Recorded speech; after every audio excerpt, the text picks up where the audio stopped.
see your audio. I can see your stuff.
Oh, do we have codes for today's show?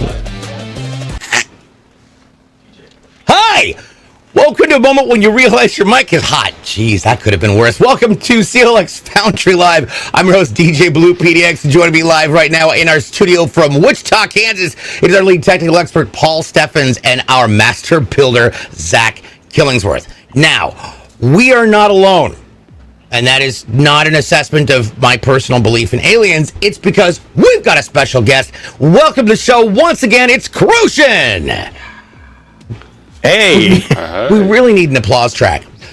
So, Crucian, welcome to the show. You've been here before. It's good to see you, my friend. You do a whole lot of different things, a whole lot of different people. Right now, you are here with Monster Tech, which is incredible because if you guys take a look at this PC, whoa. This PC is lit. We're doing a brand new PC. We're going to talk about that promo. And as usual, here's what we've got. If you'd like to know more about the giveaway, type !giveaway in the chat. You'll be able to find different codes throughout. Well, Crucian's going to talk about where you can actually get those later. I have some codes for it, which is going to be great. But right now, let's talk about what this is for and why we're doing it. Crucian? Hey, well, thanks for having me, guys. Once again, to the entire CLX team, we really appreciate it. But yeah, we're here celebrating a partnership we just launched at Monster Tech. We just launched our Star Citizen Flight Sim chairs on July 1st. So, what better way to celebrate than always giving back to the community? So we partnered up with some incredible partners. We partnered up with CIG, or Robert Space Industries. We partnered up with Virpil, and of course the incredible team over at CLX to bring you guys pretty much a once in a lifetime giveaway, which includes a PC, one of our branded chairs. We call it the RSI Tempest. Each chair has their own name. And then Virpil's is sending over some of their flight sticks, some of their high-end flight sticks, rudder pedals, and then of course a CLX gaming PC. So I just want to say thank you to all of the brands that came together to put on this kind of celebration of these new flight sim chairs that are now available over at mtsim.com. Nice. We'll get that definitely put in the chat. So to really get a grasp on this, let's start by taking a look at the case itself. And as they pull it apart, let's also have Paul run us through what we're going to be putting in this bad machine. Yeah, so going inside this machine, starting out with the processor, we've got Intel Core i7 14700KF. To cool that, we've got a CLX Quench 360mm AIO in black. This is the new RGB cap as well. For our motherboard, we've got a Gigabyte Z790D AC, so this has the onboard Wi-Fi. And then for our memory, we have 2 sticks of XPG 16GB DDR5 6000 speed in black with RGB, so a total of 32 gigs there. For our storage, we've got a single 1TB ADATA 700 Gold M.2 NVMe drive. And for our video card, we've got a Gigabyte RTX 4060 Ti. This is the 8 gig version of the card. We obviously have our custom NV5 here, and for our case fans, we have 8 of the Gamedeus Aeolus M2 120mm black fans. These have the RGB all around them. And for our power supply, we've got the Gamedeus 850 watt Helios P2. This is an 80 plus gold non-modular power supply. Nice. I do want to say we were saying hello to everybody over here. Thank you. Nightwise is over there on the TikTok side. We've got people coming in from Facebook. Hello to Miko Gaming on Twitter on the green side. One Dash is in the house. Oh yeah, skibbity dibbity lord. Oh my God, look at that design. What? Jeez, that's super cool. Gauge Raiders in the house on the purple side. We've got Saskow Temperance and Queso Goblin. Necrorizo is back. Hello, buddy. Kenneth, Money Marvin. So many new names and new faces. Chico Gaming. Or Chico Game SX. Got it. And the BB88. Ah, yes, the very one and only. On the red side, we've got Katie Kamiko and James Alcott. Welcome back to the show. So we're going to get started. We're going to go through some things, and we're going to get the case pulled apart so we can get everything set up. But first, I want to talk to you, Crucian. So you've obviously been around, like you and I have known each other in the esports scene for what seems like forever. Yes. But you were actually the one who really got me into the concept of Star Citizen and the use of actual flight sticks. And I actually got HOTAS instead of the stick-on-stick. But these chairs are wild because of what the adapters can do. Tell us about those adapters. Say that again, I'm sorry. There's a lot of static. Yeah.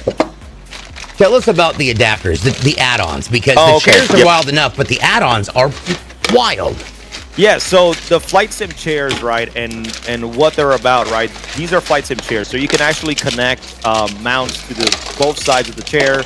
You can connect a mount, have a mouse pad extension. You can also connect a center joystick as well.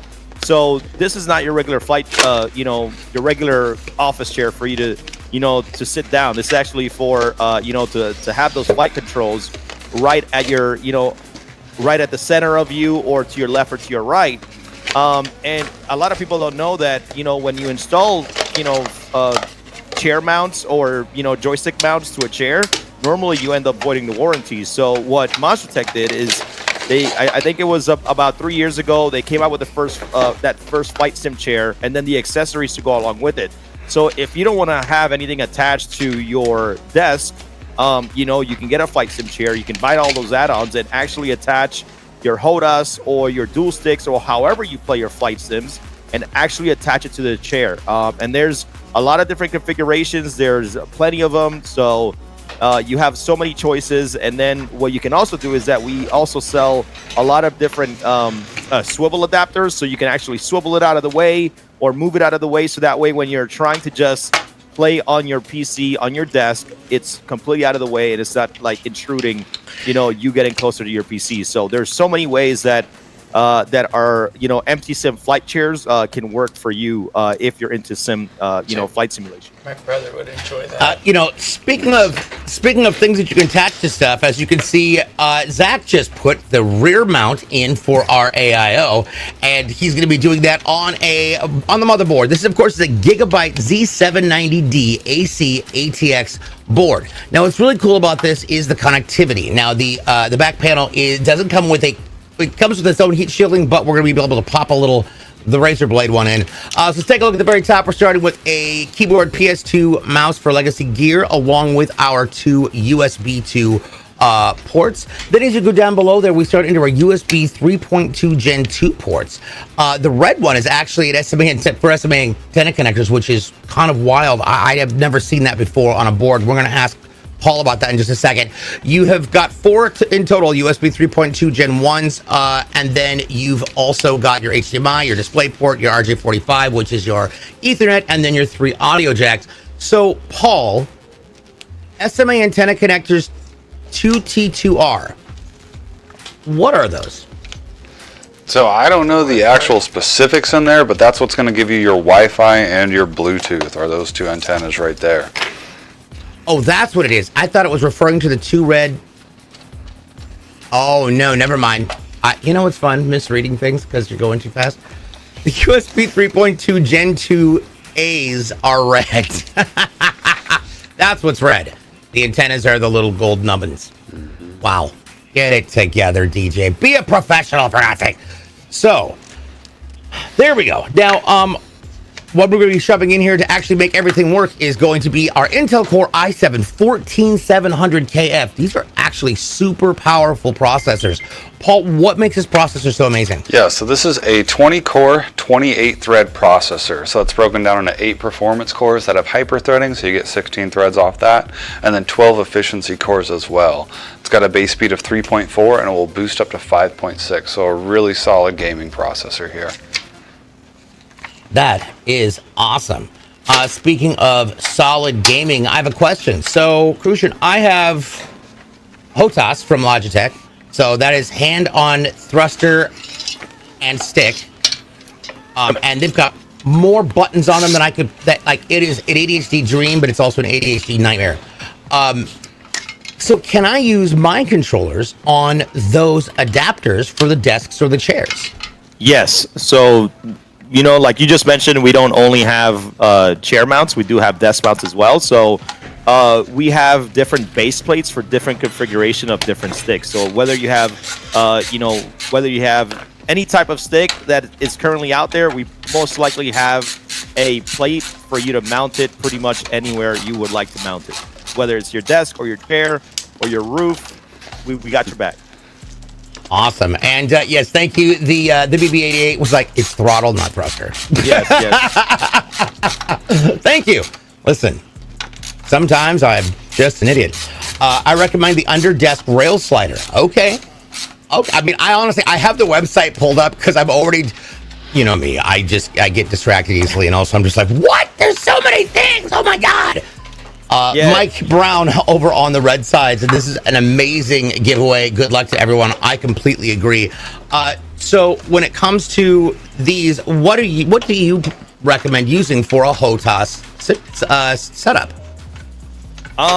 When it comes to it, it really comes to preference, but I'll tell you right now, it doesn't matter if you go to hand on throttle and stick or hand on stick and stick, which is called HOTAS. There's other people that use hand on stick and mouse. But honestly, like when you leave your mouse and keyboard and you're using either a throttle or dual sticks, it really elevates the game and how you're playing and gives you that extra immersion. So I don't think that you trying either one for the first time is going to be a bad thing. I would just say, try a HOTAS first, because normally that's what you can easily get. Or if you can find, hand on stick and stick and you want to, have that dual stick and fly like that, you can as well. But it's all about learning. remember, like you just said, that you have to learn the hotkeys. You have to learn. It'll take you time to learn it, but once you do, it's going to make the game probably 100 times more fun. And then the other thing you have to consider is the programming of the controls, because as we all know, anybody who's a Star Citizen fan, updates do tend to clear our settings. And then I have to figure out what the 87 buttons are on that throttle controller do every time. Like, wait, what is that number? Oh God, I'm at the point where I'm going to get a silver pen and start writing it next to the button on which one is this, what is that, this goes here, this goes there. Just look up Buzz Killer on Twitter for bindings. Shut up, are you serious? Is it that easy? Hold on. Well, to me, it's not, because you still have to memorize all of your controls regardless. So that you're still going to need that practice in order for you to kind of get used to God, it. yeah. Yeah. God, yeah. So, Monsieur Bosquilar. also, with this entire package, Star Citizen threw in an incredible, what we call RSI manufacturer package. So they're adding a Constellation Phoenix, which is a luxurious ship in the game. And that comes along with a snub fighter and a Lynx rover, and then they have one of the coolest combat ships that looks like I don't want to compare, but it looks like an X-wing. It's called the RSI Scorpius. It's an absolutely awesome combat ship, and then you have a couple other starter packages, which is the Ursa rover and the Aurora MR. So they threw in a very awesome ship package for you to kind of. If you don't have the game, you can jump right in and start playing, if you win the giveaway. So. That is awesome. Speaking of things that are hand on stick and stick, we've got 2 sticks to actually put our hands on right now. And this is our RAM that's going into this motherboard. 2 16 gig sticks of A-Data DDR5 6000. I have DDR5 6000 in mine. It's rad. This is a total of 32 gigs. This should be enough to run Star Citizen. It is. It runs incredibly well there, and as you can see, we've got our CLX Quench 360 ARGB AIO on the device now. Paul, for those people who might be new here, let's talk. What is an AIO? Why is it important, and what are the other options? Yeah, so this is an AIO right here, and that stands for all-in-one. So this is referring to our liquid cooler. So this comes out of the box, ready to go. There's already coolant inside of this. You don't need to add anything to it. All you need to do is grab the right set of hardware that matches your motherboard socket, and you're good to go. So I always recommend going with these. They provide great performance and are super easy to install. Nice. Alrighty. And just say hi to Detonation. Hello, Detonation. How are you? Also, is a 3060 good? I think 3060s are good. Yeah, 3060s are. That's Paul question. Yeah, those are a decent card now. No, definitely, if you're in the market for a new one, I'd look at a 4060, 4060 Ti, something like that in that mid-tier range. But yeah, it's not a bad card. Let's see here. Those chairs and controls look awesome. Yeah, I completely agree. Bush League TV over here on the purple side said, I tried to play The Witcher 3 Wild Hunt on my PC Ultra settings, and my CPU fans start sounding like a car engine that won't start. Paul? Yeah, if it's just running fast because your CPU is spooling up quite a bit, then that's normal. When you get into those intense gaming environments, those fans are going to kick on and be a little faster, but you should just hear, they should just be a little bit louder. They shouldn't be making any like weird noises or anything like that. Yeah, if it sounds like that, it may have thrown a bearing. You never know. But you know what I do know? I do know what our operating system is going to be on. And our operating system is going to be on a 1 terabyte A-Data Legend 700 Gold M.2 NVMe SSD. Now, Paul, I've had SSDs in the past, and they're usually like, little bricks that kind of look like my phone. Mm-hmm. But this is different. Why are M.2s better than your standard SSD? Yeah, so those ones that you're talking about are the 2.5 inch. Typically those are SATA transfer speeds, so they're not as fast as these M.2s can be with NVMe. They are way faster than a mechanical drive, so they are an improvement from there. But these M.2s are just blazing fast. I really like how they mount to the board. You can see Zach just installing it right there. There's no cables or anything you have to run. It just goes on the socket and you put the screw in. So these M.2s are great and are really starting to be very common. Nice. All right, now we've got our M.2 in there. We've obviously got some great cooling elements on there, plus the heat sink. It's not just sitting out there bare. But now we're going to get over to our fans. Now, I'm going to be honest. Just like I'm a fan of Star Citizen, the AIO is a fan of being cooled. And we're going to be using our very own Game Day Aeolus M2 ARGBs. This is what I have in my setup, and it's bright. It's gorgeous. If I turn off all the lights in the studio and just have that on, it makes the room look, well, it's just fun to sit in. So we're getting those screwed in. So speaking of things that we get screwed in, let's talk about getting into some of the different games that we're working with for this giveaway, Crucian. Yeah, so I think I mentioned it earlier, but the main IP that we're working with is Star Citizen.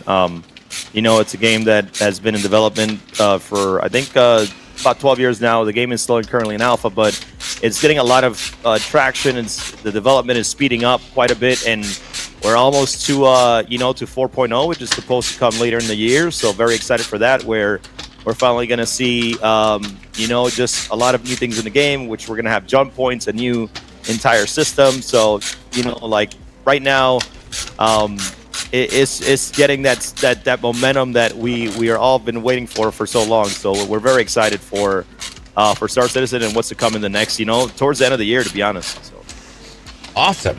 Yes. And for anybody who's never played the game, the level of improvements that have happened just in the last 6 months have been absolutely revolutionary. The UI, your interfaces on your ships, the responsiveness, the clarity. There's you get a higher FPS, and they're really doing an amazing job for a game that has been in development for a decade. Jumping over here to the red side. Mike, oh yeah, so Buzzkiller with the releases of the bindings and pictures. Oh, heck yeah, that's gonna be my new best friend. Is there LTI on the package? Yes, all of the Star Citizen RSI package that they provided for the giveaway will have LTI. People are gonna ask if the chair has LTI. It doesn't. It has 48 months of insurance. Josh Killinger asks, how much does this setup run? Josh, we'll have somebody drop a link so you can see the exact specs of the build into the chat over on Facebook in just a second. Server meshing. Yes. I wonder how long DJ's cables are to reach his monitor with his PC back there. Let's be fair. I have some pretty questionable cable management in my studio. And by questionable, I mean, if Hayden was in here, he would have a panic attack. I am not quite there enough to really deal with planning. Right now, I'm trying to figure out how I'm going to deal with my products pile that is sitting over here. And I got to make shelves and then put them in and then put the products on the shelves. That requires a babysitter because I don't focus for that long. Speaking of things that don't really focus for long enough on, let's talk about how you need to focus on these little things called standoffs. And now that's what you can see Zach is screwing and mounting the motherboard to. Paul, what are some great practices and some things to keep in mind when you are mounting a board like this to a case like the NV5? Yeah, so the biggest thing is you want your standoffs in the right location. And what those are is that's what our motherboard is sitting on right now. It's not actually being mounted to the frame of the chassis. We wouldn't want the back of our motherboard touching just metal. That could cause a lot of shorting out and stuff like that. So this is a pretty good shot. You can see that kind of gap between the motherboard and the case. That gap is created by those standoffs. So like I said, you just want to make sure they're all in the right spots before you put your motherboard in, and then that's where your mounting screws will go in, like you see Zach putting in right now. Nice. Now, we notice the rubber grommets. Those are actually show us how raised it is. The motherboard is going to be from the back of the actual case. So we kind of call this a 3/4 case. Why is that, Paul? Yeah, that's because our motherboard sits 3/4 of the way down into the case. And what that does is leaves us with some room in the back for extra stuff. So any extra hard drives, 2.5-inch drives, stuff like that, there's places in the back where you can mount those. And then it obviously gives us a lot of room for cable management as well. Nice. One thing you can see here is a black hole, and that is at the very base of the case. That is going to be under our for our power supply shroud. Now, we've got it separated from the rest of the case. Does that help with efficiency in any way? Yeah, so our power supply is going to be mounted right here in this hole, and it's going to get fresh air in from the bottom and spit it out the back. So none of the heat from that power supply is going to be in the main body of the case. And then also it just gives us a really clean look, so we won't see the cables coming out of the power supply or anything like that. And we've got a nice RGB line right here built into this case to make it look a little nice as well. There we go. Now, one thing that I do love about looking nice is the ships in Star Citizen. And you're going to be getting one of the ships that are going to be, whoever the winner is absolutely incredible. And I say this, though, because I love my con. You know, I have a Constellation Andromeda, but the winner is going to get a Constellation Phoenix with a P-72 and a Lynx rover. So what are those? Crucian. So the Constellation Phoenix is a luxury ship. So RSI is pretty much Robert Space Industries. That is a manufacturer that they put in the game. And then, you know, the person who made founded Star Citizen, his name is Chris Roberts. So Robert Space Industries is like, you know, he put like that in the lore as a ship manufacturer. And that's kind of like how it started. There's an entire lore to it. You can go on YouTube and find it at a later date, because it's a lot of lore within the game, but it's an awesome luxury ship. If you watch Inside Star Citizen every Friday, they actually molded their entire studio from a Constellation Phoenix. It has a bar, a pool table. Oh, that's cool. Yeah, it's a really cool ship. So, you know, it has a snub fighter, like I said. So if you want to, like, if your ship is about to explode, you have another ship that you can get in from the back and then fly away before, you know, your ship goes down. And it comes with a land vehicle as well.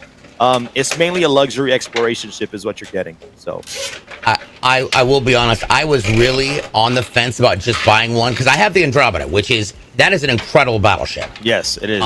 Great cargo space, etc. However, I really loved the Phoenix because it seemed super bougie, which, you know me, I have no problems with bougie. With that said, I wish that before the cash reset, I would have just bought it, because I think I lost like 15 million. Oh, wow. It's just like, oh no. But there's so many different ways of earning in-game credits for doing things.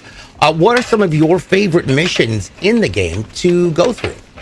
I actually like doing a lot of bunker missions. So bunker missions is pretty much you either have to eliminate someone in a bunker that's you know, in different places, or depending on where you are, or depending on the moon that you get the mission. I'm sorry, the planet that you get the mission, you have to go to a moon. You have to infiltrate that bunker. You have to fight some AI enemies, and then you either have to bring that package back or eliminate one of, you know, the named NPC down in the bunker. So that one is definitely one of my favorites. And then nowadays they're having some bounty missions that you can, you know, have to capture someone or take them out.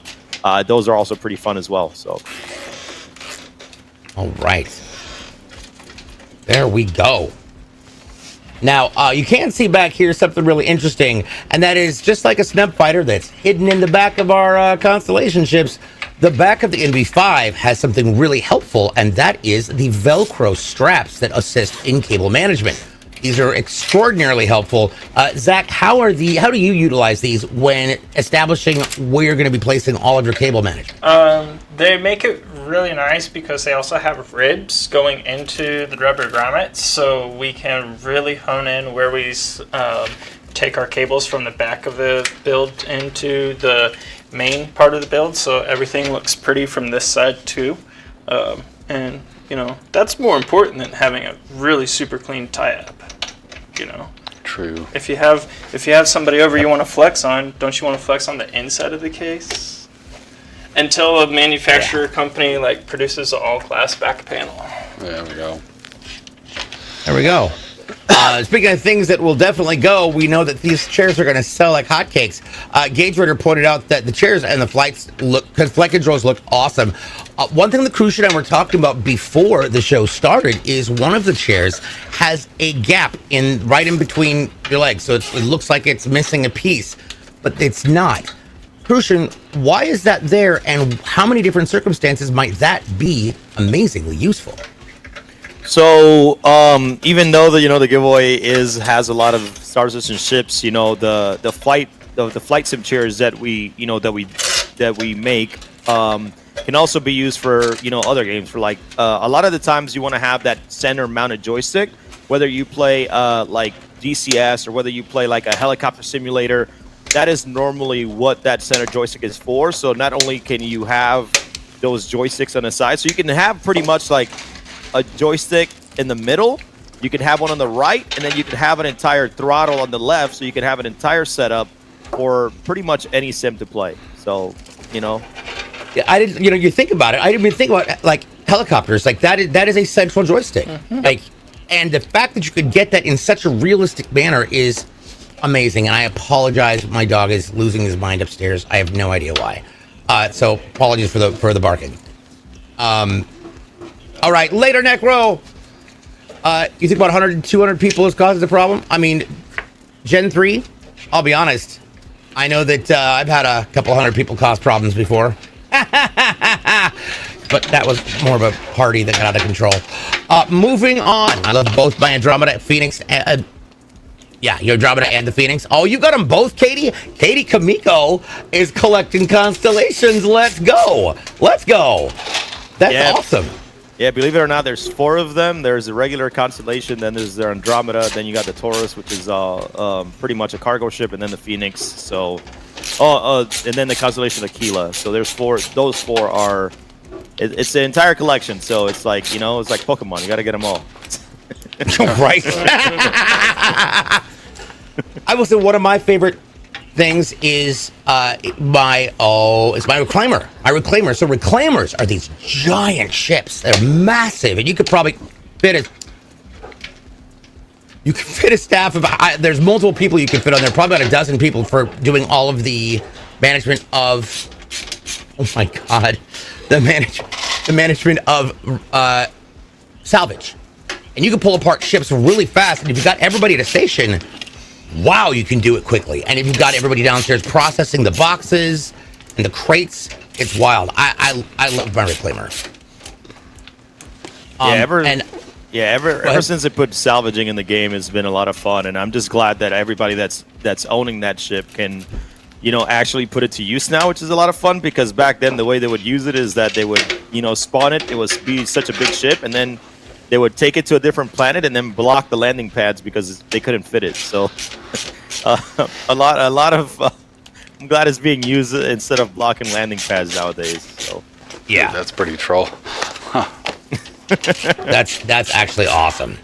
I am going to excuse myself for just a moment and deal with whatever is happening up there because it sounds like they're moving furniture. I'll be right back. 1 second. I apologize.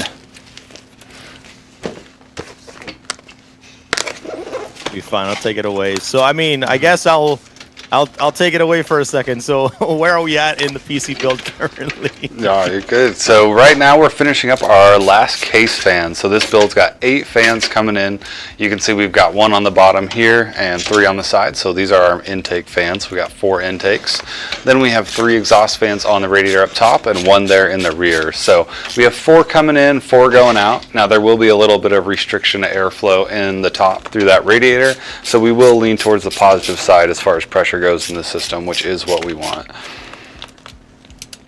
So for the configuration, I know for PCs, a lot of people talk about, neutral or push-pull. What configuration is currently, this PC in when it comes to, airflow? Yeah, so right now we're pushing air through the radiator, which is the most effective way to use it. Now, if you do have room in your budget and room in your case, you can put fans on both sides of the radiator, and that would be a push-pull, having them there. But if you typically just put fans on one side and you want them pushing through. Now, we do have a positive pressure going on in the system, and the reason why we want that is because that means we have more air coming in than we do leaving. If we had it in the opposite way, that would create a vacuum inside the machine, and then you'd get dust and pet hair and whatever not getting sucked in through all the little cracks and crevices. So it's not a huge deal if you've got your system set up that way, but you definitely want to go positive if you can. Okay, awesome. That's great. I mean, also I know we talked about earlier about the M.2 1 terabyte storage that's going to go in there, which is great for for Star Citizen especially. Now, if whoever win this, will they be able to expand if they want more storage, on their PC? Yeah, absolutely. So there's still going to be a couple M.2 slots open on the board. So if you do win this and you've got an M.2 drive, you can add that in, 2 more slots. And then we have a ton of room in the back for extra 2.5-inch, 3.5-inch mechanical drives. So yeah, you could fill this thing up with a whole ton of drives if you wanted to. Awesome. Oh yeah. This is much storage that's inside of where my dog's brain should be. That seems to be fairly empty right now. Yeah. My housemate forgot to tell me that pest control was coming today to do a little spraying around the house, and they are losing their minds up there. I wish I had an automated squirt system that just basically auto-fired at him every time that he barked, like when I needed to be turned on. That'd have to be like run to like a land water line. True. Or else you'd be going And through then we'll ruin my Cooligan. hardwoods. You'd be going through Cooligan jugs left and right. Oh my gosh. And the sad thing is Great Danes, like they're 200 pounds. And so if they jump on a piece of furniture, it moves because it's on hardwoods. And so all the furniture's out of whack up there. I put them in their pen and was like, look, you all need to calm down. Breathe. I said it much louder and with more vulgarities. So now, one of the things that's not a super bad vulgarity is what we're about to come out with as our graphics card. This, by the way, is absolutely cool. For our graphics card, we've got an NVIDIA GeForce RTX 4060 Ti. Now, some people, so a 4060 Ti, that is an advanced card, faster. How would you describe that, Paul? Yeah, so this is on the, as far as like mid-tier goes, this is on the higher end of the mid-tier cards. Whenever people come in and chat and ask for a recommendation for a video card, I typically start with the 4060 and then the 4060 Ti if there's a little bit more room in their budget. Reason being, this is a really good bang for your buck card. You're going to be able to do a lot of 1080p gaming at very high frame rates and even 2K as well. The other thing that I like about these cards is they're a little bit smaller, so we won't need to use an anti-sag bracket, and we've got a single 8-pin power connector, which I like. That's super compact. I dig it. And it's still got a great design. Gigabyte's always been a rock solid designer. Yeah, this is going to match the love the aesthetic of the backplate. build very well. Yeah, the aesthetic of the build, the design is incredible. I know that Kyle was definitely involved in that, who does a lot of our designs. How much of a hand did you have in that, in making that, or is that just Kyle just getting creative and doing his thing? Yeah, I think it's really Kyle doing his thing. Crucian, did you have any input on that? Oh, well, sorry. I thought you were talking to the CLX team. So when I saw the design, it's funny because Kyle had it already with different colors. I'm like, hey, let's match the orange on our Star Citizen Flight Chair, our RSI Tempest. So when you see the design go out there one more time and they start putting it on, or before they turn it on, those little orange hints are going to be the same color as the RSI Tempest MTSIM chair. Flight chair that we're offering with the giveaway. Yeah, which is just, God, it's gorgeous. The whole case is just wicked. Yeah, wicked. I'm just loving it. That's incredible. Yeah, I love the circuitry design. It was like we were trying so many different things. Like we were trying like maybe like a white and orange, but we're like let's just black it and gray it out, and then just add these little tiny orange hits, and it worked out so well. And then the fan can complement it with some orange highlights as well, so it's gonna look pretty darn badass when for whoever puts it in their room. I'm telling you that right now. So I'm just gonna go ahead and assuage Katie Kimiko's concerns of I might have a ship collecting problem, though. I don't feel like that's a problem. I feel like that is a level of expertise and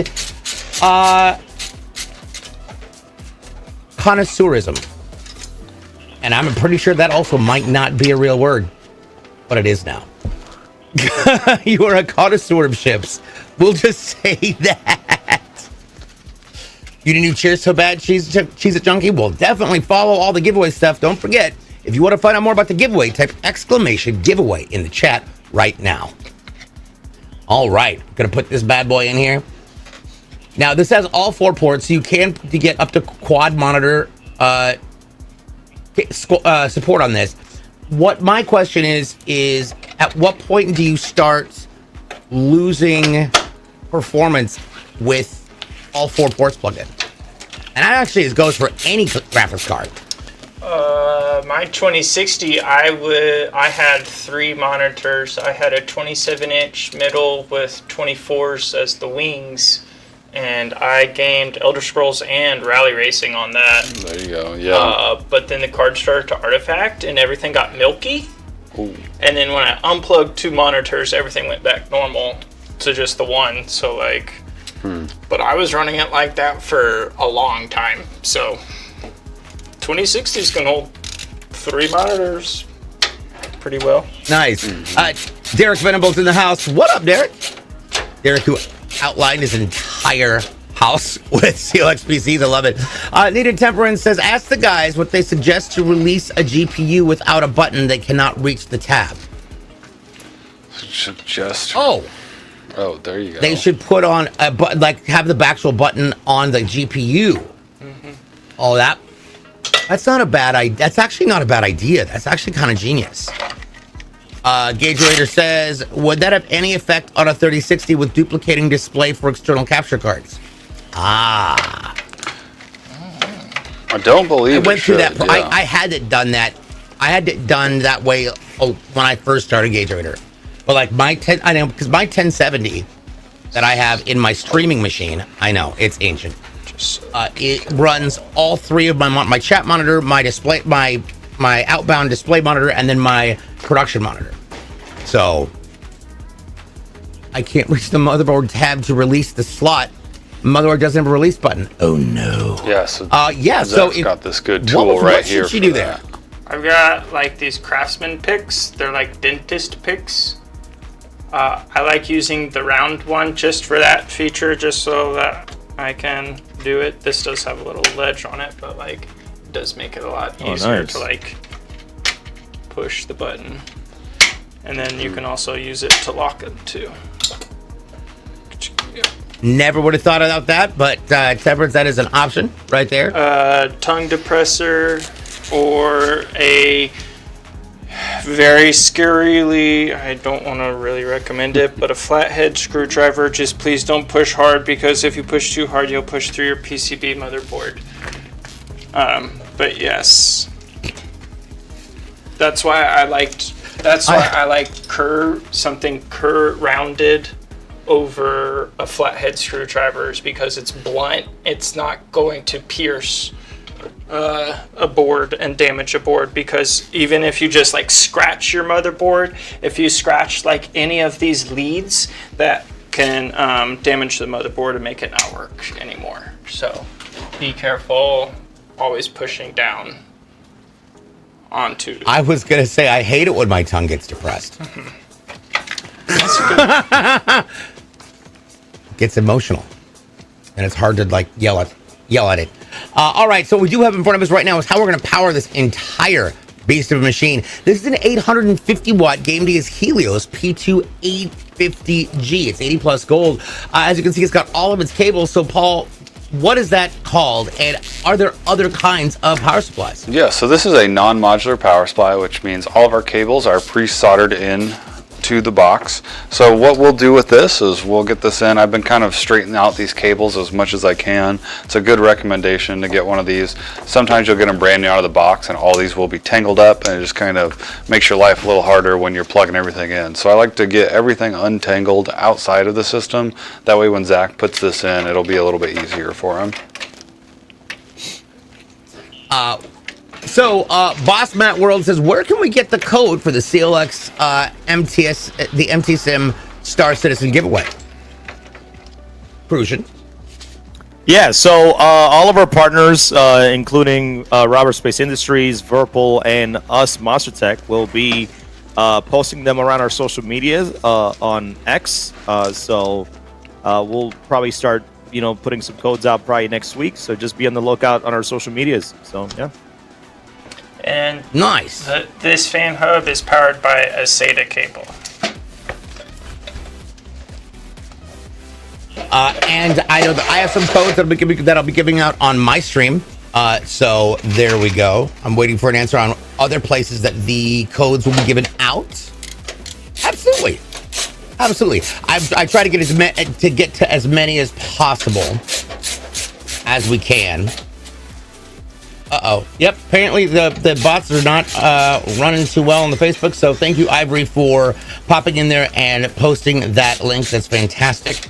Jon Snow says I hooked up a light switch to turn on my PC. It's just easier. It's actually kind of genius. Okay. Now we're getting all these out. So obviously some of these aren't going to be used. And the reason I bring that up is because sometimes we don't use all of our ships. I had to bring it around because Katie mentioned that she's got a plethora of ships. I have some ships that I have not really flown because I don't understand them, or they're too fast and my character passes out. What are some of your favorite racing ships, Crucian? Right now, they just came out with a manufacturer who's probably the most recent one in Star Citizen called Mirai. So the Fury LX have been, it's an alien racing ship, or I wouldn't say alien, but an alien race within Star Citizen. Pretty much borrowed the technology over to MISC and created a new manufacturer called Mirai. So the Mirai LX has been really fun to fly, and then previous to that has been the Origin M50 that has been pretty much the king of racers for a long time for right now. So yeah, those are the two ships that I really like using for racing. Nice. Now when you say racing, there's a lot of different things you can do with the racing. What are they?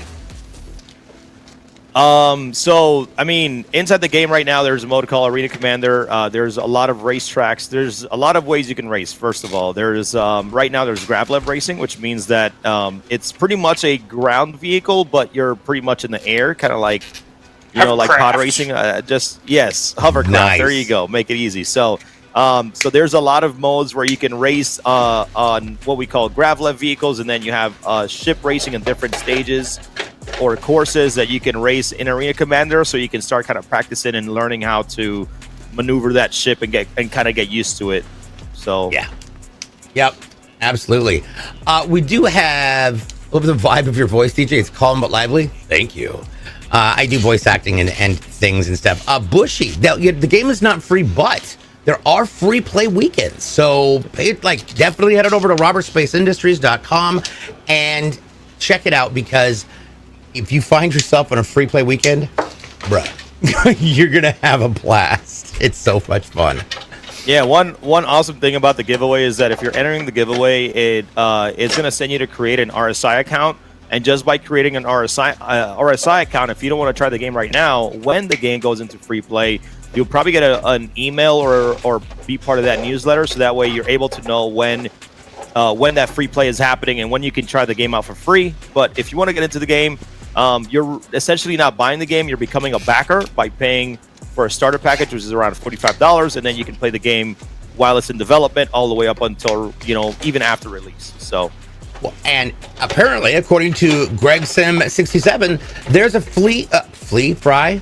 Nope, that's not those two words, and not in that order. There's a free fly event running from the 12th to the 19th. Apparently, check out the head on over to robertspaceindustries.com and get signed up, because if that means this weekend's a free fly, let's go. I actually have. Let's go. Yeah, they're actually celebrating. So Star Citizen celebrates a lot of different things within the game. They do like Lunar New Year but their own thing. So starting on the 12th, it is the Foundation Festival. So from the 12th to the 19th, you're going to be able to fly the Aegis Gladius, the Anvil Arrow, the Hornet, the Valkyrie, the Caterpillar, the Cutlass Black, the Red, the Drake Vulture, the Mirai Razor, and the Mist Prospector. So there's about, I think, 10 different ships that you're going to be able to free fly, try out, and then play the game and do different type of things with these different ships, that may interest you. So that is fun, and there's so many different sizes of ships that do different things. Yes.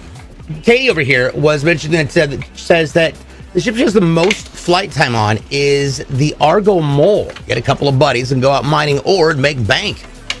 I think that's a ship that I don't actually have, although I might, and I'm just confused. I've got the salvaged ship, but then started looking at the actual payouts for ore mining. Wow, if you hit it right, dang! Yeah, you can make some bank. Make some bank. I can't be able to get 40 gigs left on your SSD. Well, it sounds like you should grab. So, by the way, on the 16th of this month, 16th to the 19th is Amazon Prime Days. I remember last year, it was last year or the year before, I picked up a couple Western Digital Black 1 terabyte solid states, like M.2s. They're like 50 bucks. 50, yeah, yes. 50 bucks. That's it. And while I have it, they're still sitting in the box because this thing came in and it's got 5 terabytes on it already. So I don't really have a whole lot to do there. I might actually install them in my DJ gear. So. Boom, boom. All right, now we're getting these final things put in here, and we're just wrapping up the end of the cable management. Now, as you can see, that little box, the triangle on it that looks like it's attached to the motherboard, that is our fan hub, and that does a lot of different things. Zach, what does it cover? So that is how we can attach our fans, eight fans to be specific, and then we can daisy off onto another fan hub if we needed to for more fans. But that is how we are able to power and color all of our fans, and then we can sync it all up with our case and have it all be matching. So there you go. Should look pretty Which I'm excited about. I think the thing that I'm most excited for is the fact that the decorated sides are just amazing. Now, speaking of amazing, how do people get involved in some of the amazing work you're doing, especially when it comes to Star Citizen Crucian? Where do you think they should go? I mean, if you're into flight sim gear, you can always check out, MTSIM.com, and just like we have an entire configurator, so you can literally get lost in that thing and and pretty much make, the most basic sim pit, or you can make the most complicated one with 5 monitors, 4 monitors. We also do like special requests, so if there's something that you don't see on there and you want to build something that is just out of this world, you can just message our support and they'll pretty much help you build something out. Outside That's of awesome. but in Star Citizen, I also work with Atmo Esports, and we run a lot of competitive just competitive tournaments inside the Star Citizen to kind of because a lot of people love playing the game, but there's really no place currently where you can really evolve your gameplay. And if you're that that top 5% that loves to play, we kind of come up with rules and competition. So you can check out Atmo Esports if you want, atmo.gg, and look at the events and sign up. Yeah, It's a lot of fun. I absolutely found this through this channel in the science and technology Twitch category. That's awesome. So, and the one thing I will say, when you get into the racing and things, understand that braking is a very different level of physics. There is a very large chance that you will not be able to turn fast enough and just slam into something. I have crashed multi-million-dollar ships into the side of planets because I braked as much as I could, and that thing just went killed everybody on board. I love that so much. I felt a little guilty, but yeah.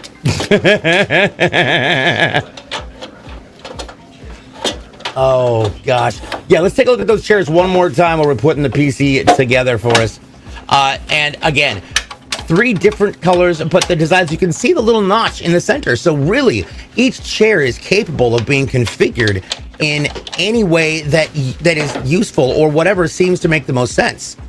Yeah, well, one thing I will mention is that a lot of people have been talking about the price tag of these chairs, and one thing I'll say is that these chairs are made in Germany. They're handmade. They're not made in a factory or in a line. These are handmade to order, and they come with the utmost highest quality from a German manufacturer, and it's shipped directly from Germany. So you're only going to get something that's going to last you a lifetime, to be honest. So These chairs are also manufactured by one of the top manufacturers in Germany that actually works on ergonomics and different things. So the chair, you can adjust it in 5 different, the backrest can adjust 5 different sides. The front can be adjusted. It's a 40 handrest. There's so much bells and whistles that you would need for a chair to make it feel comfortable, especially for long hours of flight time. So, I'll go through the chair names because I think this is so cool. You got the RSI one, which is on, if you're looking at the screen on your left side, that's the RSI Tempest. The Anvil one in the middle is going to be your Anvil Paladin, and then your Mirai is going to be your, pretty much, we call it your racing chair, the Mirai Focus. So, a very awesome first initial set, and we hope to release more in the future. That's incredible. All right, let's take a look at this monster of a creation that we've got here. I'm so jazzed about this. Jeez, look at the top alone. Yeah. The top looks so good. Somebody That's tell fantastic. Cal he snapped. Somebody go tell Cal he Right? snapped. Kyle's legit. I appreciate it. That's incredible. Yeah, look at all the orange highlights that are gonna match the chair. It came out really good. So Absolutely spectacular. Spectacular. All right. So, are we ready to see how it looks? Let's go. Now, it always takes a second. Everything's got to get geared up and started. There goes the RAM. Just thinking about it. It's thinking. Right? It's getting there. Because we're going to see that lower shroud light up as well. But the lights are going to come on. It's going to be fantastic. There we go. Look at that. That looks sick. I dig it. And of course, we're going to be able to change that straight to orange. That'll be awesome. Absolutely phenomenal. Absolutely phenomenal. Let's go through once more what's inside this amazing case for this giveaway with our friends over at Monster Tech. This is, of course, a CLX Horus NV5 mid-tower in black that's been custom designed perfectly. It has an Intel Core i7 14700KF processor with a Gigabyte Z790D AC motherboard. It has 32 gigs of DDR5, 6000 RAM, along with that RTX 4060 Ti. The operating system is installed on a 1 terabyte A Data Legend M.2. Our CPU is going to be cooled by our CLX Quench 360 ARGB AIO, and then we've got 8 different GameDS AOLOS fans, and it's all being powered by an 850 watt GameDS Helios P2 850G 80 plus gold. Fantastic. Absolutely incredible. So, dude, Crucian, thank you so much for being here with us today. Thanks for taking the time out of your day to do this. No We problem. love having you, problem. man. Thank you. This is my 3rd time. We'll make it 4. Next time we'll come back again. Don't worry. There we go. We'll do it again. Yeah, We'll do it again. yeah. Thank you guys for having me. For more information on how to reach out, how to see what they can do with Star Citizen, etc., where should people go, and where should people go to see these products? So Star Citizen, you can always check them out at robertspaceindustriescom. Check out the game, how to get involved. And I'm telling you right now, if you're confused with anything on the website, I feel like it's pretty friendly. Go check out one of the streamers that are in the Star Citizen category, or even DJ. He can go play later. They're all friendly. They are always happy to answer those questions especially for a new backer. Just go check it out. Yes, the game is an alpha. You're going to have a few bugs when you're playing, but I'm telling you right now, the second you start to learn the game, play with friends, most of all. The second you start to learn the game, you're not going to want to put it down. You're going to want to play seriously every day, because even though the game is in alpha, it's an entire adventure just learning the game. So, for the Monster Tech stuff, thanks to CLX, thanks to Verpal for, helping us put this amazing giveaway package together, to celebrate, kind of our launch with these branded flight chairs that, you can head over to MTSIM.com. You can check out these chairs. There's an entire flight sim pit configurator. We're actually going to be coming out with a chair configurator in the future. So you can kind of customize your chair however you want it. But thank you guys for having me. I really appreciate it for the opportunity. And we'll have codes over at the @MonsterTech X or @MNSTR Tech. You guys can go follow us over there if you guys want to check out our stuff. So yeah. Nice. Absolutely awesome. So, as always, today's show is going to be done in 2 parts in just a few minutes. We're going to take a break, and when we come back, you get to spend the afternoon with Zach as he continues to build some absolutely monster PCs, and it's going to be a lot of fun. So, if you're looking for codes, you may be able to find them all over the place, including keeping track of what's going on with the latest and greatest with CLX Gaming, and that is at YouTube, TikTok, Twitter, Instagram, Threads, all at CLX Gaming. You may also be able to find a code, possibly, perhaps, at our Discord, along with a bunch of like-minded PC enthusiasts and gamers, and that's discord.gg/CLX Gaming. The other place you can find them is on my stream, and I'll be giving out one today in just a little bit. So with that being said, on behalf of Crucian, all of our partners, Kyle, who did the incredible design, and Jason, Zach, and Paul, I'm DJ Blue PDX. Stick around. We've got more coming up after the break. We'll be right back.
to.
What is up, Scooby Gang? I hope everybody is having a fantastic week and ready for the weekend.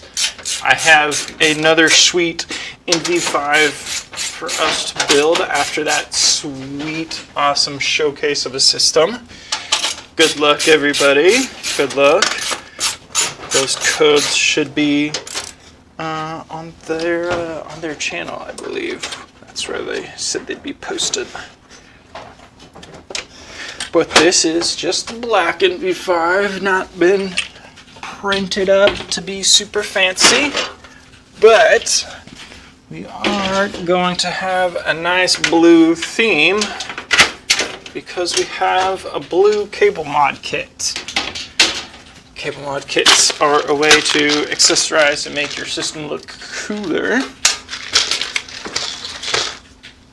So we have a pretty sweet build on this one. Put that there. And that back there. This goes here. We'll go ahead and spin and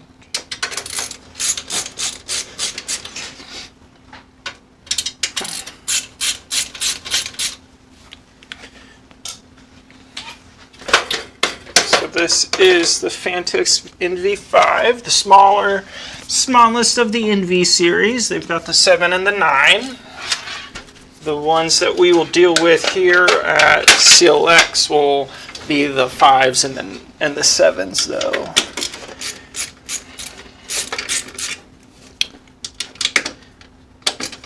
But we build in a lot of pretty cool cases, so if there's a particular one that you are wanting to go for, we definitely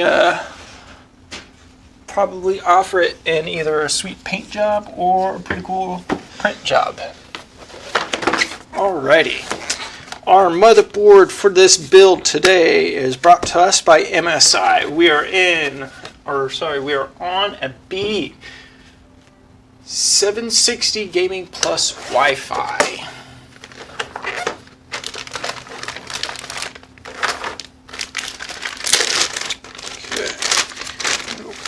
Motherboard here, and we don't want to forget our I/O shield. Also, some motherboards come with I/Os equipped, some come with off.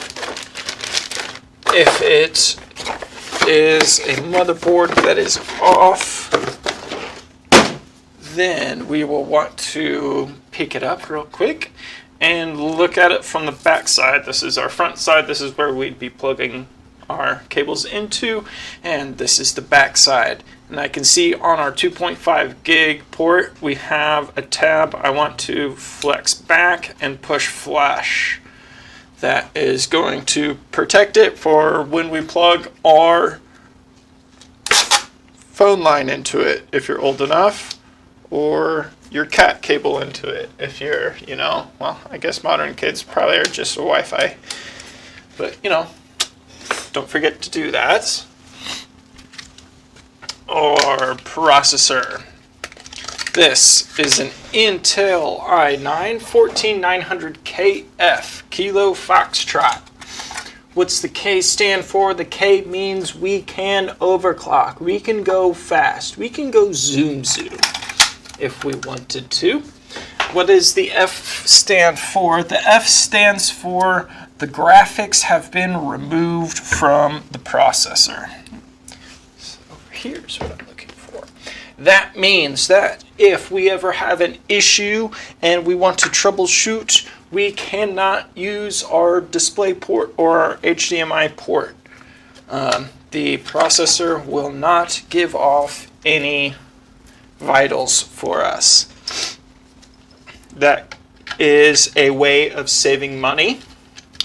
A F series Intel is going to be cheaper than a normal one because they have removed that feature from it. So if you are not a super savvy tech head and you don't need that feature, then you can save a couple shillings and purchase an F unit brought to you by Intel, and you can save a couple of dollars. But if you are wanting to either A, get into being super tech savvy, or you are already tech savvy and you like playing around with the BIOS, you like overclocking, you like being able to just have your motherboard if you need to troubleshoot your graphics card and use your motherboard as a means of doing that without MF units. So that is one thing that I would look at if we are going to be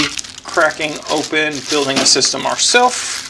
What are we going to want to be doing with our components? Are we just building a budget system ourselves so that we don't have to have pay someone else to build it? Or are we wanting to build it because we're wanting to get our hands dirty and learn some tricks of the trade? So there are a couple different ways to set systems up, and purchasing correct componentry is a vital way of that.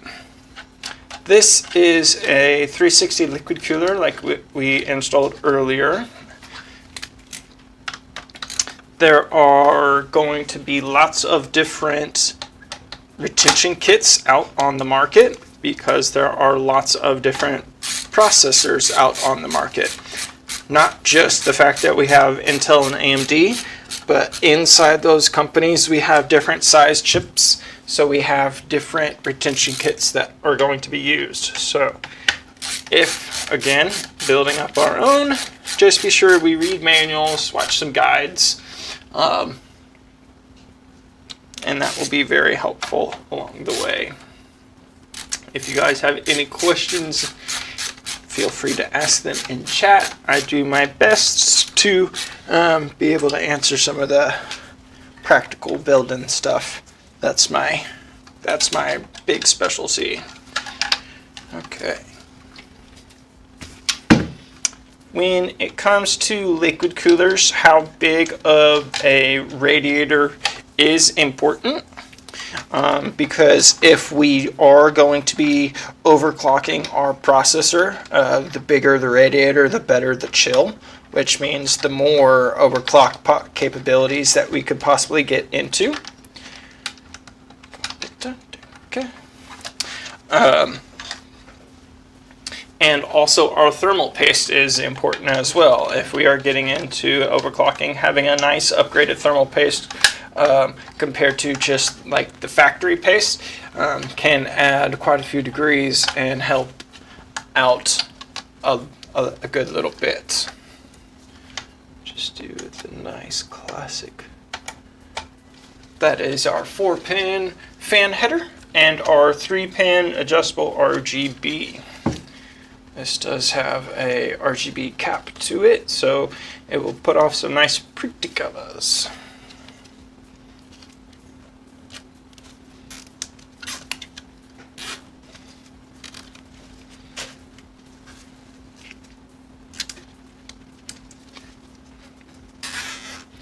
And there we go. What kind of all-in-one is this? This is an Aztec 360 liquid cooler. Their white edition. But the nice thing when it comes to all-in-ones is everything is in the box. It is all-in-one. You don't need anything else. You never need to crack it open unless it's dead and you're curious to see what's inside. And you will know that it won't work once you crack it open and look at inside it.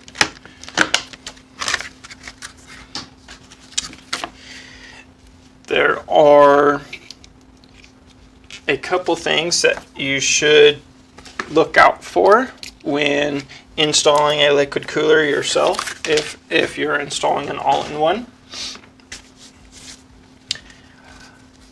It's the water lines, it's the coolant lines. So these coolant lines are very long lines, and then our radiator lines, the heat sinks, is the zigzags back and forth. But your liquid transfers from this cap down here to this cap down here and then flows back up to this side here and is cool. So it's heated and cooled all in the same go. What you want to look out for if you're installing a liquid cooler yourself, a radiator yourself, is where your screws screw into. So if I look at this, I can see that this screw is clearly screwing down into some fans, or into the side fans. That is fine. That's like on the front end of every car driving ever gets bugs smushed on it, and that can damage some of the fins, causing them to close. Having a couple of those close isn't going to dampen all of your airflow through it. It's just going to put a little bugger spot right there. So having a little bugger spot underneath where your screws at is fine. The thing is we want to make sure that one of these long liquid lines is not underneath that screw port. If there is a liquid line underneath our screw port, the thing we want to make sure is we don't have long enough screws that when we screw them into our fan and into the radiator that they're going to go and puncture that. That has been the only occurrence I have had on cracking open an all-in-one liquid cooler, was by accident.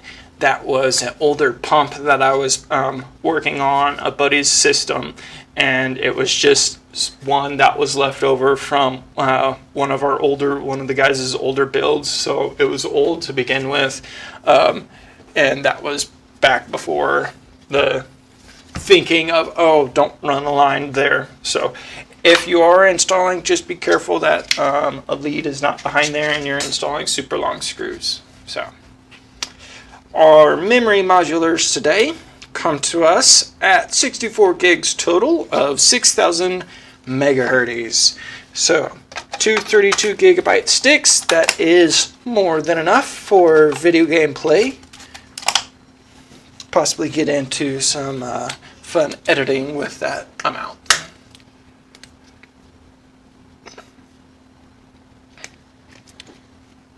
Your internet's pooping out on you. Uh-oh. Are you in our building? Ours has been finicky lately.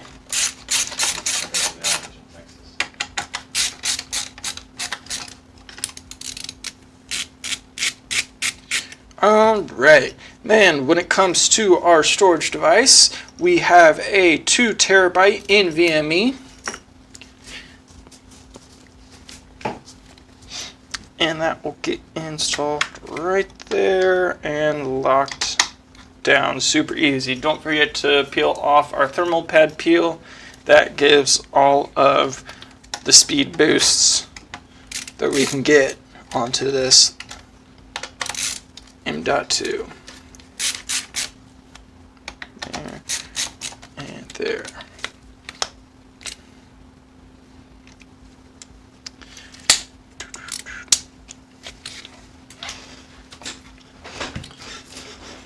This goes that way, and then we go down, down, down.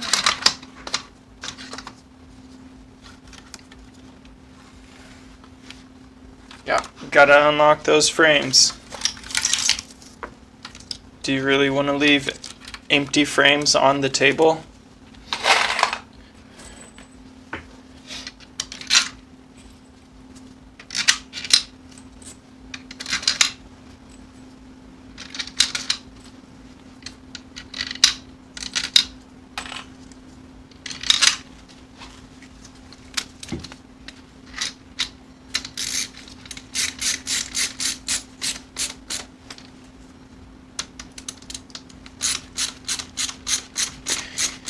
Yeah, working on a NV9 would be pretty cool. I'd probably enjoy seeing one. Just seeing some of the ways that they can be built up with their liquid cool is pretty cool. I would be like entertained to just see just how big that case is, because you know, we do get to play with some pretty big boys here.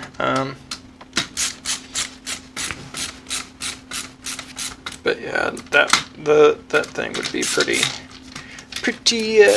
fancy fly for me.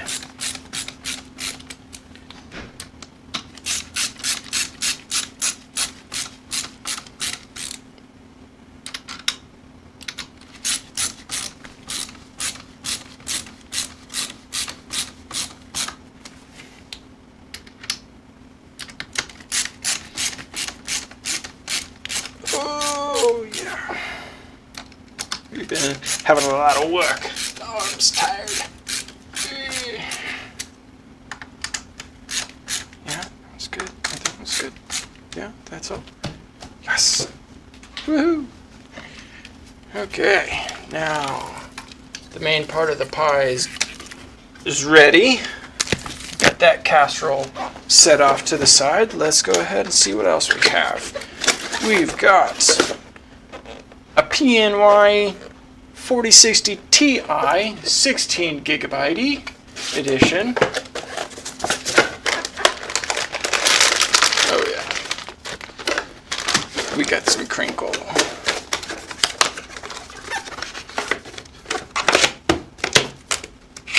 Isn't this the card that Paul's always talking about? Yeah, didn't we just install one of these? Yeah, heck yeah, we did. That's how cool this card is. I would totally have all 4 monitors plugged in here too, by the way. I'd push it. What are you going to do to it? It's a 4060 Ti graphics card with 16 gigabytes of 16. Yeah, 16 gigabytes of video memory on it. We're going. We're doing the monitor there, monitor there, monitor there, and then monitor up high style, you know. Every time I walk into Nick's office, he's got his like 3 monitors set up, and I really want to rotate them and give him the TIE Fighter layout, because that's a pretty good one too. The TIE Fighter is one long and then vertical. That's a pretty good layout. You do that, and then you do a double stack. That's a pretty good one too. 4 monitors, that's a lot. We like monitors. Okay, let's do this box next. 750 watts. Coming in hot.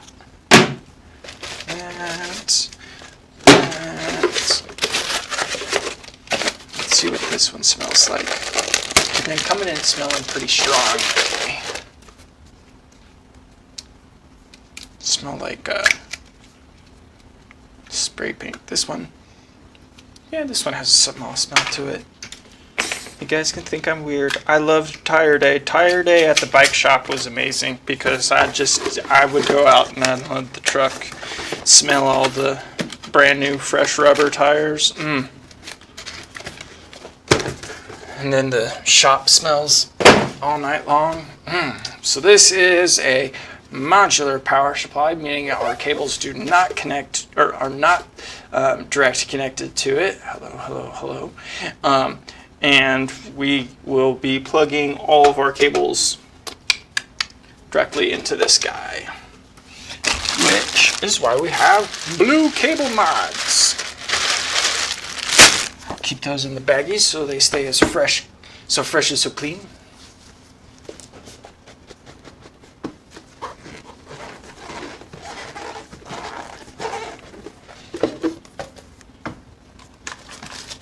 Ooh. This is a sound blaster. Get blasted away 9 times. Ooh. Don't forget the sticky.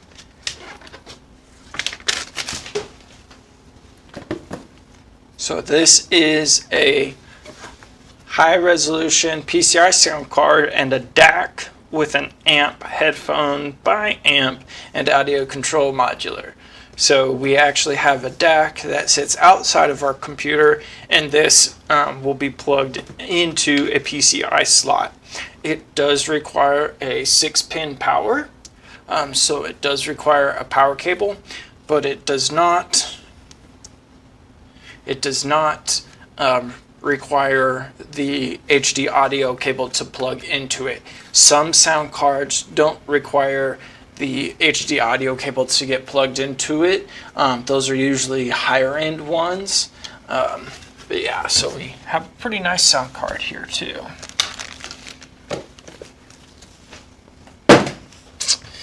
And then we do have our sweet M3 black editions. I'm waiting for white editions, and I'm also waiting for M4s when they're just so much RGB. Boom. Okay, I/O shield. Don't forget to install.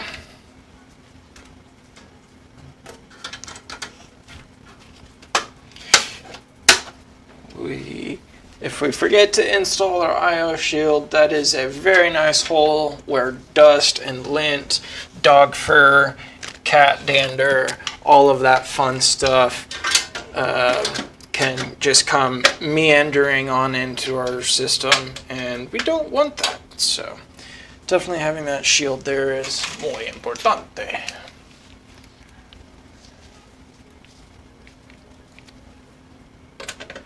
Wee woo.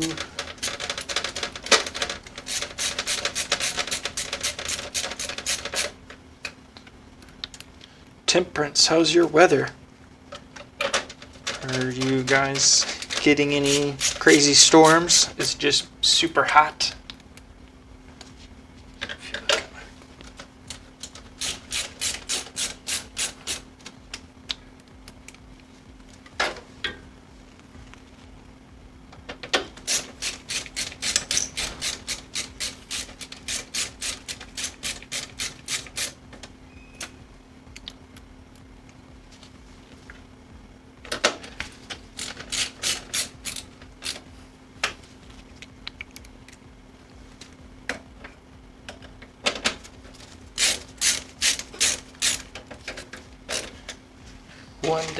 One day, 15C there and enjoying it.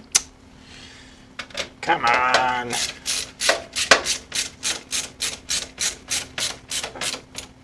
I looked at it earlier and it said it was 90, 91 feels like 97, and 98 is our high. So yeah, we're in some pretty fun times right now, if I do say so myself.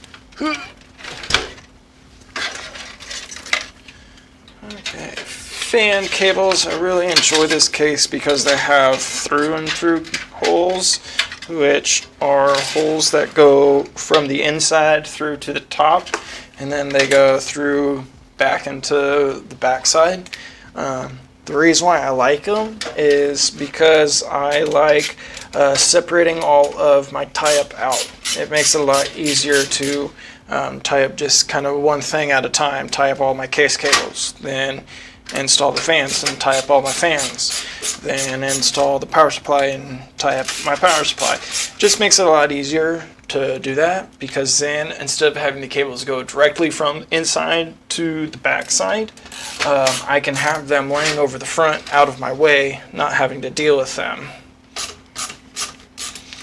Yes, I could leave them inside of the case and then push them through later. That does get pretty difficult when you have a radiator with fans attached to it. And so this is just a very nice, easy way to allow for tie-up of fans and other stuff, like your Type-Cs and the ribs on the back help keep everything in line for when you're plugging your 24 pins and USBs and SATAs up.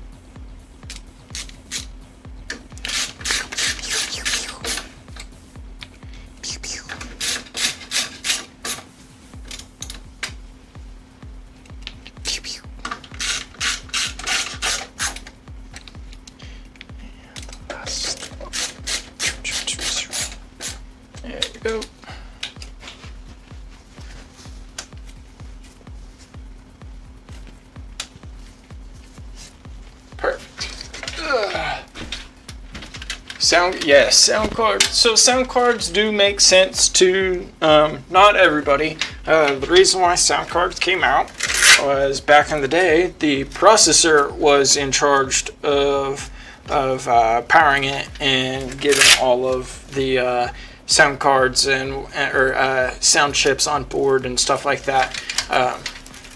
They would consume some of the power that the processors needed.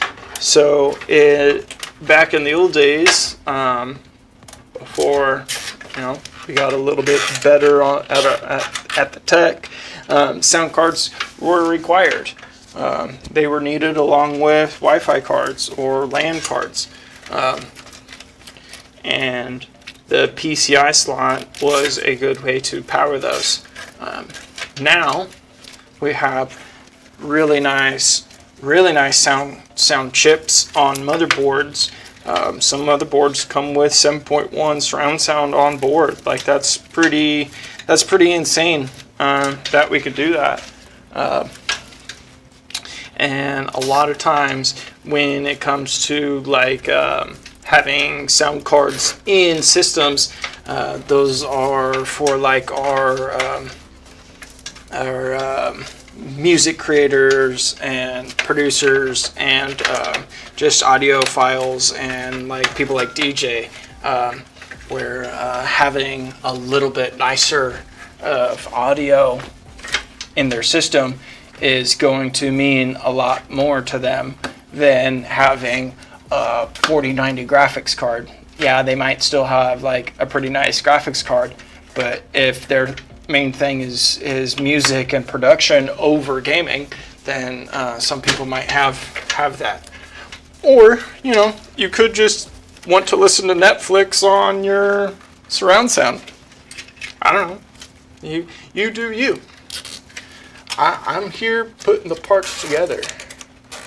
So I will build whatever you want. But yeah, on a lot of things with that, if you're needing some extra boost of audio, or you're wanting to produce stuff, having those cards and expansion cards might be pretty helpful for you.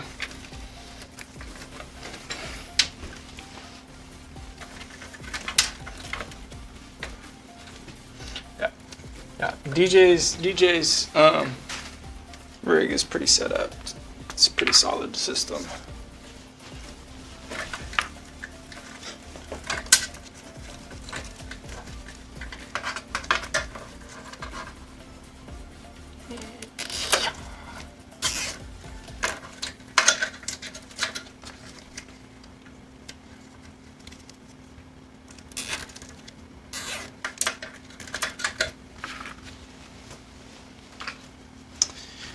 Velcros and zip ties. I like using both. I build our servers, and in our servers I'll use Velcro straps because a lot of times server cables aren't as well housed. The rubber housing around them is sometimes not as strong as like these cables here. And zip ties can have rough edges every once in a while. I have slit my finger multiple times just by pulling them taut. So can cause some damage with some zip ties if you pull real tight. Cables don't need to be super cinched down either. Just mainly want them to not move. Okay. Let's do some fans.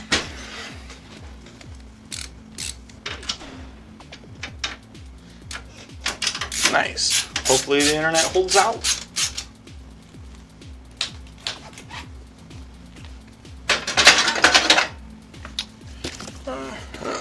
This will go like that. How do you figure out which way a fan should be positioned in a case? Well, the standard rule of thumb is we want air going from the bottom of our case to the top of the case, and we want it going from the front of the case to the back of the case. So ideally, we're going to be moving air in this type of a motion, taking it from the front to the back, from the bottom to the top. Heat, as we know from our science classes, is a natural riser. So we don't really need to do much to get our heated graphics card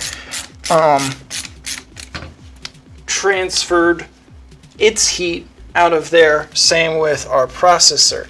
It doesn't take a whole lot. All we have to do is just push it in the right direction.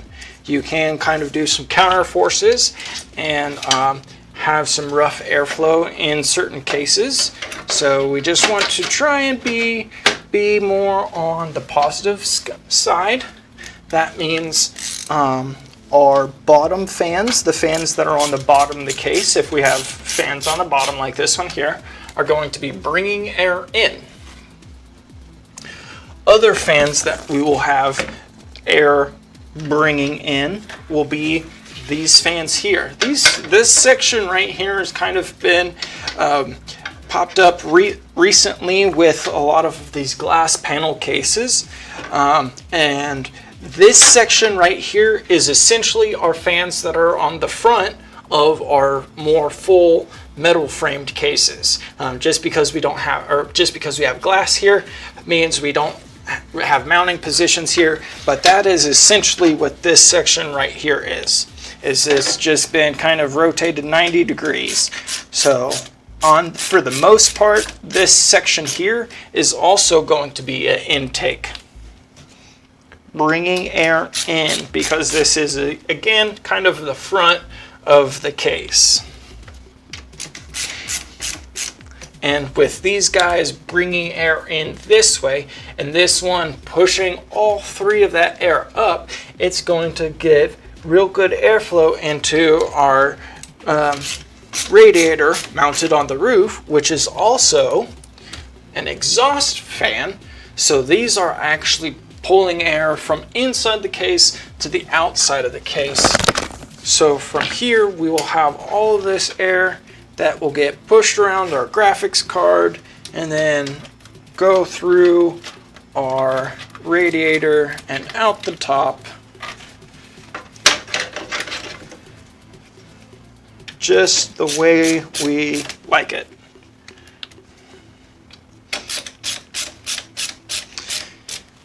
And then when it comes to cleaning our fans and cleaning our computer, it really kind of depends on how often we do it by how much stuff is around us. If I live in a house that has 2 little kids, 4 cats, 3 dogs, and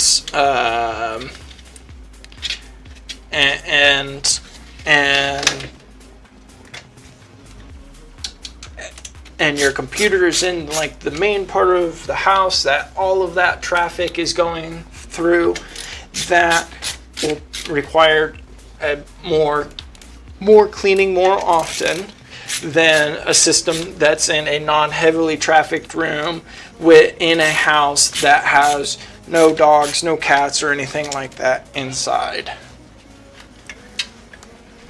But the best way to clean a fan is to stick something through it, blocking its path of spinning so that it doesn't spin. I'm using a zip tie here. A plastic fork is a good way to stop it if you don't want to stick your finger in there. You don't need to break a blade, but just stick something in there to where it won't spin.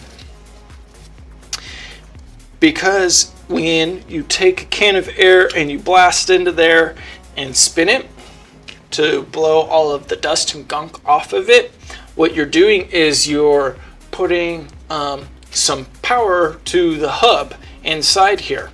And we don't want to overspin that by speeding it up and applying air to it.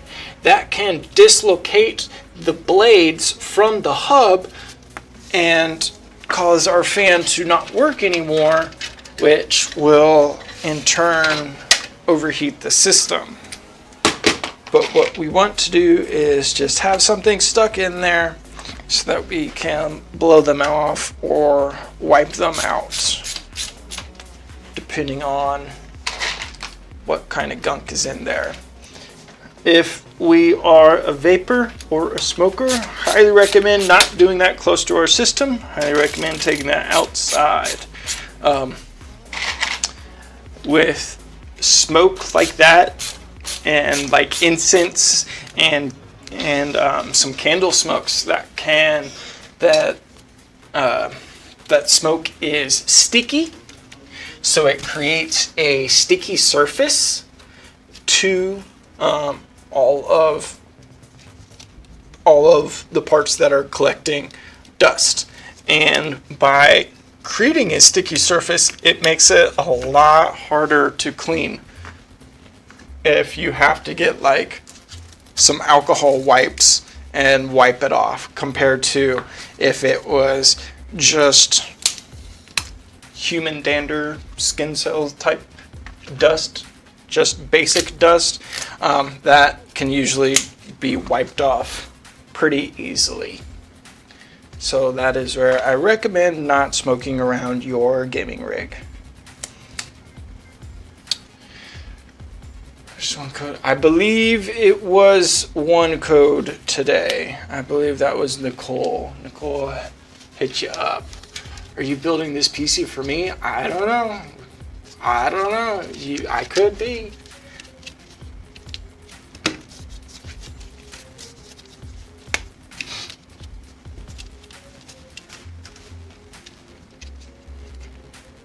Okay.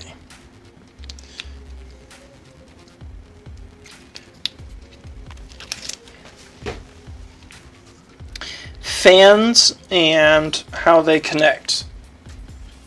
There are lots of different types of fans out there. You've got your just basic 3-pin, 4-pin fan. You have RGB fans. You've got full range RGB. You've got just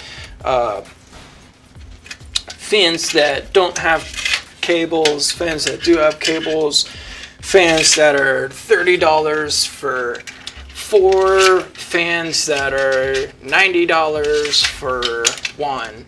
So there's lots of different types of fans out on the market. Just really having enough to cool your system is all you need. If you're a big RGB person and that is really what you're going for, then that is, going to be a little bit more expensive than just getting some nice basic fans. Because basic nice fans work just as fine.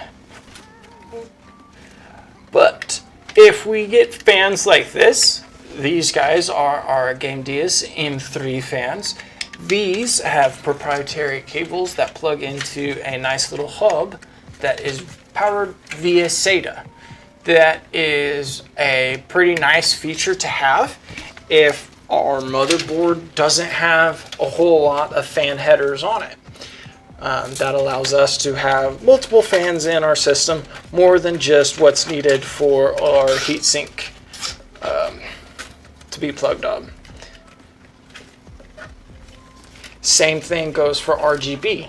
This has RGB that can be plugged in and controlled via the motherboard. So you can download MSI's RGB software and change all of the fan colors to be whatever color you want, because you can plug these into the motherboard. But if we had like RGB, like 3-pin RGB plug-in fans, then we would need to make sure that our motherboard does have enough plug-ins for everything that we are wanting plugged in, because there is a limit. I think it's like 160 to 180 RGBs on one plug.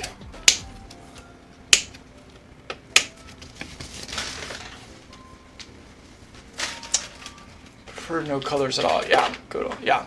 So that's how I've got my setup. Is I've got all 2 120 black fans and the front 140s, two 140s in the front, one 120 in the back. It's P300, and then I've got two 140s on my heat sink because I've got a Be Quiet Dark Rock Pro 4, which is the big boy edition.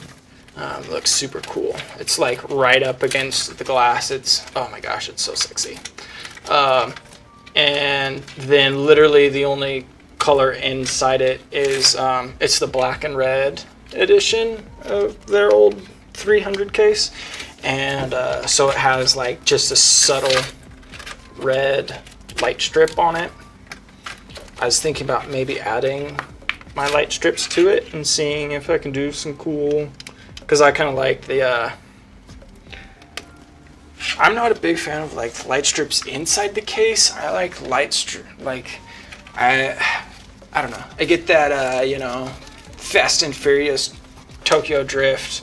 Let's give the computer case some underglow because that looks cool to me. So I kind of want to do something like that because it has a pretty nice base on it. That can look good.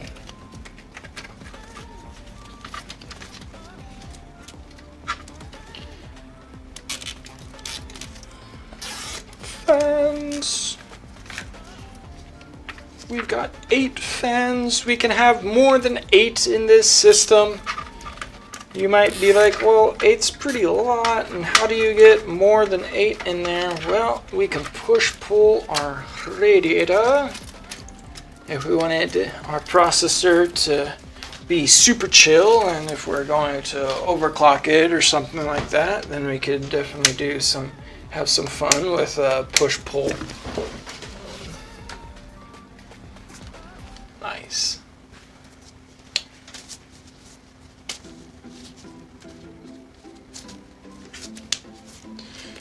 Yeah, I have a very, very old keyboard I was telling Paul about when we were on our Vegas trip, and it's from like 2016, and I have keys that are just like broken and fallen off, mainly the W and the control key. So I've been playing my controller games a little bit more heavily of the late than my keyboard mouse games, which is fine. I've been playing Shadows of War, Mordor? Yeah, War, the second one. Yeah, Shadows of War. But when we got back from Colorado, I logged into my hunting game because I wanted to walk around and look at the Elkies and play with them. And that game, Hunter Call of the Wild, that one I played keyboard and mouse. And it was very different.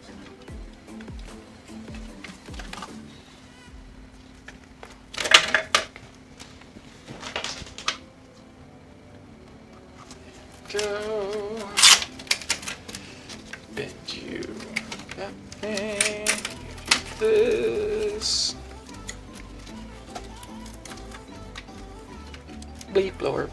There we go.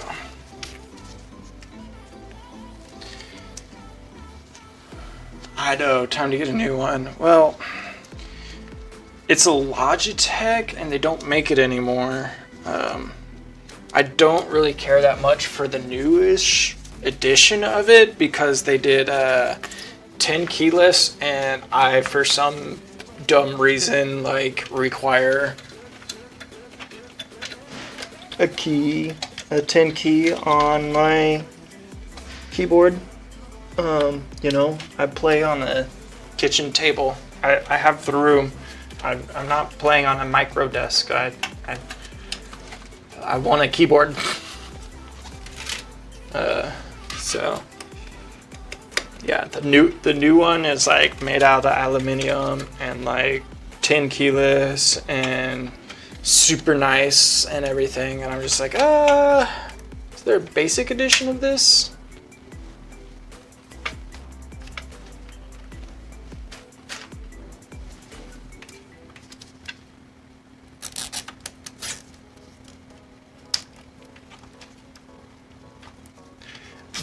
I bought that keyboard because I was into MMOs, and it was nice for that.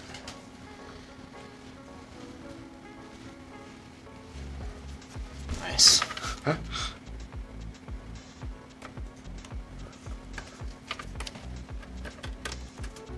10 keys are just fun to type on. You can type everything out. Okay. Let's. Wow, those are nice shiny blue. Cable mod kit. So, these are the cables that we have with this kit, and we should be able to plug everything in. This is where we kind of have a little, you know, little bit of thinking that we can do. The way I am thinking I'm going to do this is I want to plug things into my power supply and then install the power supply and then route all of my cables, which I think is going to be a good idea.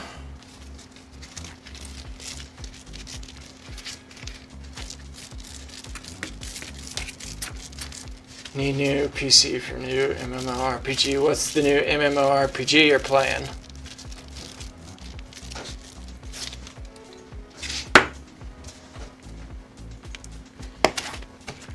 So that's the VGA one here. And we are going to be requiring a second VGA cable because our Sound Blaster, this big guy that requires or that has a sound dock to it, does require a nice 6-pin VGA cable, and these cable mod kits do come with that 6-pin cable. Chrono Odyssey. I have not heard. Nice. I have not heard of that game. What's that game about? That sounds pretty cool. Okay, so we will plug that in right there. And then we also do require our EPS cable and the second one. Yes, just a 4. Our CPU motherboard, our power is a 8 plus 4. So we will be using our EPS cable and a 4x, which is this one here.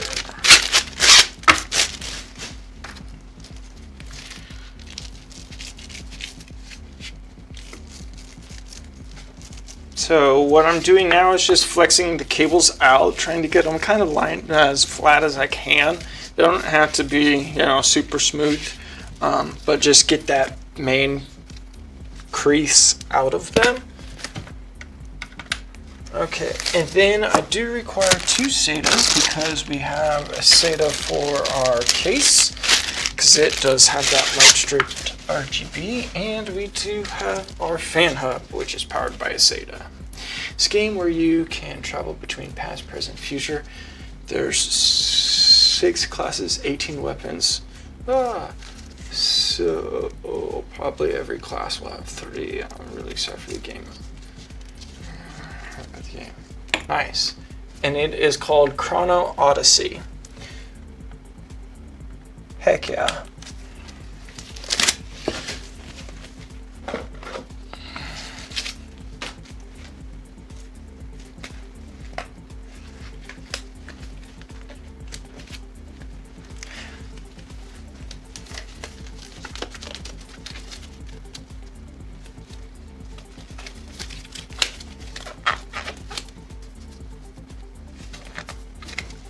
Okay. You can toss those back there. Don't need.